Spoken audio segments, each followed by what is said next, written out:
Remember sleep? That glorious, uninterrupted block of unconsciousness that used to recharge your entire being and make you feel human again? Yeah, me neither. If your nights now consist of staring at the ceiling playing mental Sudoku at 3 a.m., waking up drenched in sweat, wondering if you've been teleported to the Sahara, or lying there wide awake while your brain decides it's the perfect time to replay every embarrassing thing you've ever done. Welcome to the Midlife Sleep Deprivation Club. Nobody tells you that perimenopause turns you into a vampire, awake all night, zombie during the day, and occasionally hissing at people who dare to be cheerful before 10 a.m. Today I'm sharing the 3 things that actually helped me reclaim some semblance of normal sleep. Because you deserve to feel human again. Welcome back to This Is Fine Midlife Edition, your survival guide for the hormonal apocalypse. I'm your fellow sleep-deprived warrior, and if you've been wondering why your body suddenly treats sleep like an optional activity, you're in exactly the right place. We've covered the emotional chaos of perimenopause, and today we're tackling one of the most brutal aspects, sleep that's gone completely rogue. Because while you're mastering the art of crying over commercials, you also need to actually rest so you can function like a semi-normal human being. First, let's talk about why your hormones declared war on your sleep. It's not just you, and you're not weak. Your hormones are actively sabotaging your slumber, like they're getting paid for it. Estrogen is your body's natural thermostat. When it starts plummeting during perimenopause, your internal temperature control goes completely haywire. Hello, night sweats that make you feel like you're sleeping in a furnace. But it's not just the heat. Estrogen also regulates your sleep-wake cycle. And when it's erratic, your internal clock gets more confused than a tourist without Google Maps. Then there's progesterone, your natural chill pill. This hormone is literally nature's sedative, helping you feel calm and sleepy. As it declines, you lose that beautiful relaxation effect, making it harder to fall asleep and stay asleep. It's like someone stole your brain's off switch. And let's not forget cortisol, the stress hormone that's supposed to be low at night, but instead decides to throw a rave in your nervous system. Instead of winding down, your body thinks it's fighting for survival, keeping you wired when you should be drifting off peacefully. The result? You're exhausted but wired, hot but cold, desperate for sleep but unable to achieve it. Your body is basically trolling you on a nightly basis. But here's the good news. Understanding what's happening is the first step to fighting back. Thing number 1, master your thermal environment. Hot flashes and night sweats will absolutely destroy your sleep. So we're going to turn your bedroom into a strategic cooling zone. Step 1, make your room ridiculously cold. I'm talking Arctic tundra levels. Keep your bedroom between 60 to 67 degrees Fahrenheit. Yes, your partner might complain, but explain that it's for their survival. Because nobody wants to deal with a sleep-deprived, hormone-crazed woman. Step 2, invest in cooling bedding. Throw those flannel sheets in the trash.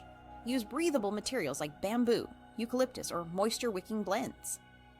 Get a cooling pillow. They make ones with gel inserts that feel like heaven on your overheated head. And ditch the heavy comforter for a lightweight duvet. Step 3, strategic fan placement. Put a fan directly on your side of the bed.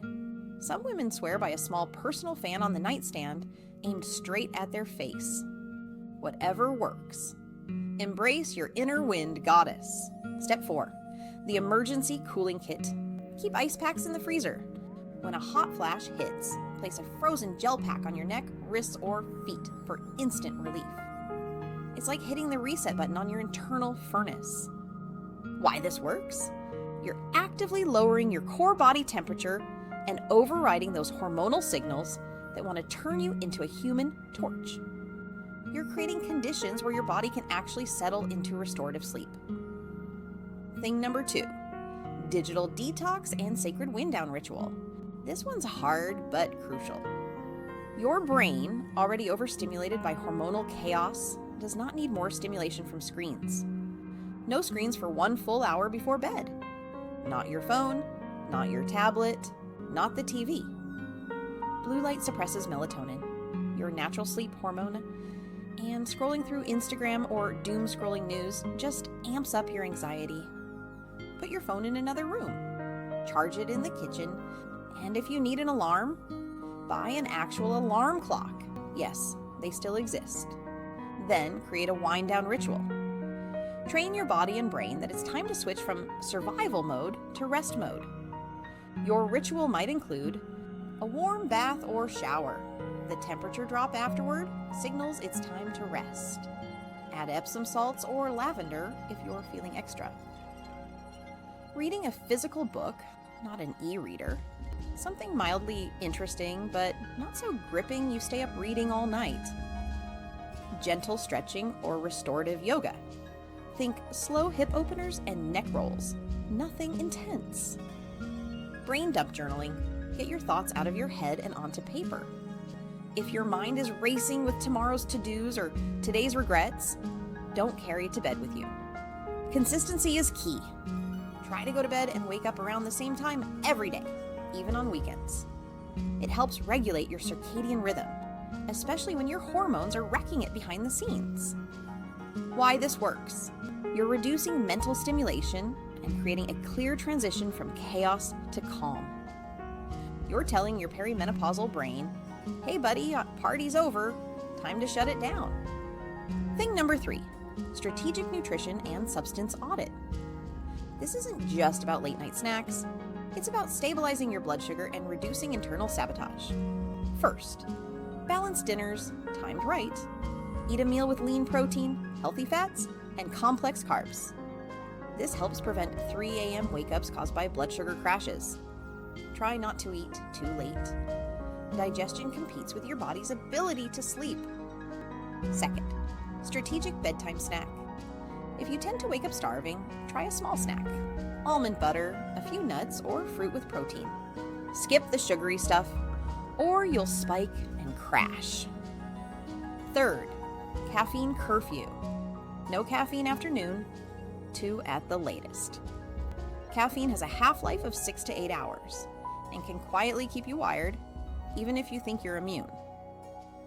Fourth, the alcohol reality check. That wine may help you fall asleep, but it messes with your REM sleep. You'll wake up at 2 a.m. when it metabolizes. If you drink, cut it off at least 3 hours before bed. Last, hydration without bathroom drama.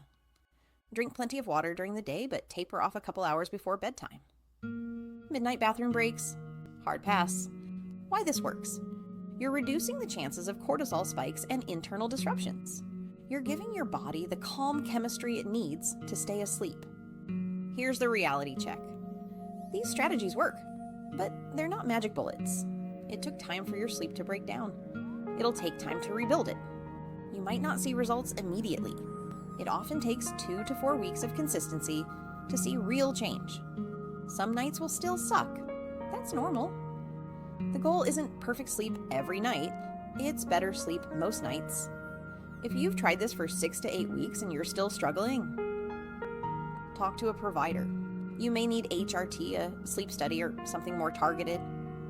The beautiful part is, these 3 strategies work together. Cooler temps support your hormones. Wind down routines reduce cortisol's haul.